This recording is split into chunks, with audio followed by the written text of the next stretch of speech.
Hello guys, good morning dito at good evening dyan. Ito, kakagising lang natin at ito ha. Yun nga, pagkagising ko, napanood ko agad yung mga balita dyan sa Pilipinas, no? At syempre, isa sa pinakamagandang balita in relation sa pagkakahuli kay Saldiño, itong sinasabi ni Senator Ping na magpapaiyak. Sa bagay, ngayon pa nga lang, umiiyak na, no? Aba, itong sinabi ni Senator Ping na kapag anong pangalan nito? Si Saldiño ay nakauwi na sa Pilipinas, no?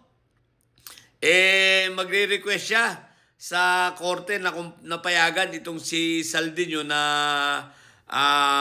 sumalang dito sa hearing, no? Sa flood control hearing ng Blue Ribbon Committee ng Senado. Pero kasabay si Gutesa, kasabay ang 18 Marines. Ay naku po, Rudy, Royal Rumble yun. Para malaman nga naman kung sino ang nagsasabi ng totoo. Pero ang idea yan, hindi gusto nila, syempre hindi gusto nila Mike Diferencia, hindi gusto nila Marco Beta, hindi gusto nitong mga nasa may sayad black. Katunayan parang pumapalag na nga agad no? Siyempre, pero may pa-style-style si naglabas ng post itong si Mike Diferencia na kunwari, protect Saldico at all times. Wow, talaga. Pinalalabas ngayon nitong si Mike Diferencia na pag umuwi rito, baka daw i-assassinate itong si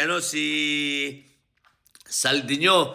Kung may mag-a-assassinate dyan, wala namang iba kundi kayo rin, mga bobo. Dahil maliwanag na 2016, yung flood control na yan, talagang marami ng mga anomalya.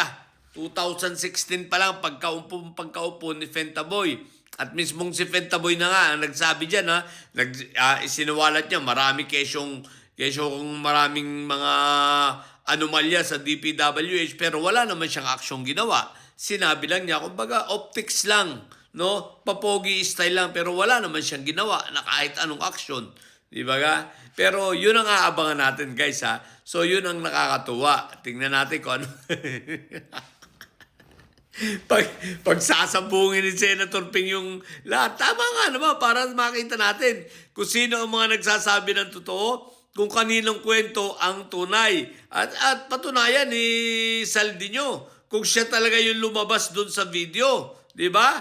At nagsalita at kung wala siyang instruction nitong si Mike Diferencia. So malalaman yan kapag kapag nag-Blue Ribbon Committee hearing na. So yan ang exciting, no? Kapag nagsimula yan. Anyway, kulang pa pumiperma sa Blue Ribbon Committee, kaya hindi pa maisalang sa plenaryo. What the heck? Ano nang ginagawa natin dyan, mga senador, yung iba dyang mga papogi. Ngayon na kayo magpapogi, di ba? So, kulang pa yata ng 3.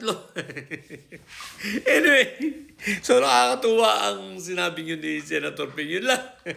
Doon ako na-excite. What the heck? Sa mga bumundidilis at may saya dyan, ang tatay nyo ay karton, ang tatay nyo ay preso, ang pipi nyo ay bobo. Matili kayo mga bobo at may saya sapagkat ang may saya ay laging high blood.